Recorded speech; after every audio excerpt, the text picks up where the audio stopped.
For the sake of successfully raising offspring, I willingly choose confinement. I seal myself within this tiny tree cavity for 200 long days.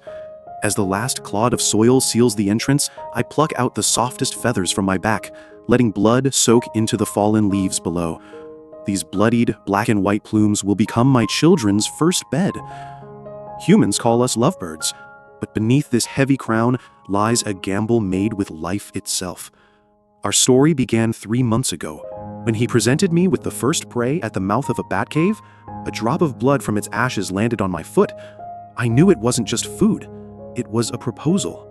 Ours is a courtship without sweet words. The male must prove his ability to provide through precise hunts, and by accepting this bloodied bat, I signed a lifelong contract.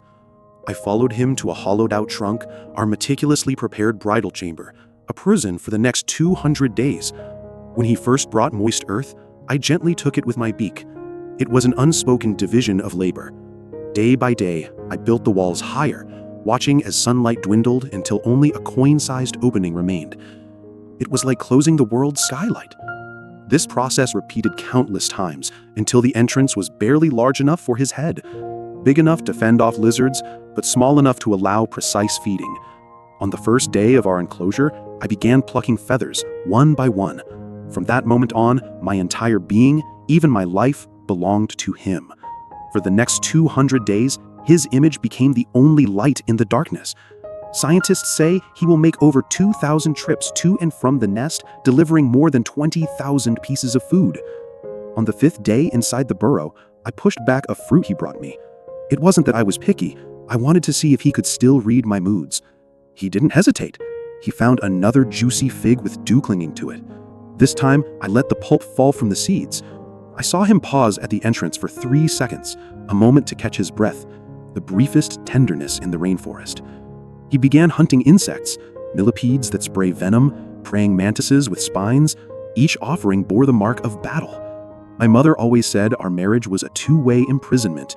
He spent 200 days shuttling back and forth through the rainforest, carrying 20,000 pieces of food. I spent 200 days in darkness, incubating something more precious than life itself: eggs. Seeing the new scars and old wounds on him, I finally understood. Within our genes, faithfulness is not romance.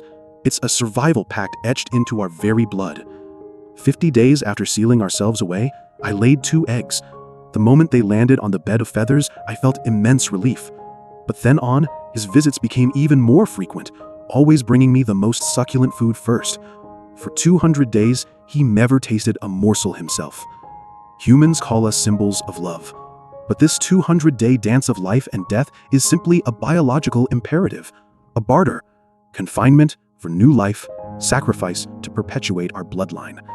In this unforgiving rainforest, we are each other's armor and each other's vulnerabilities. We transform the instinct to survive into the most tragic song of life.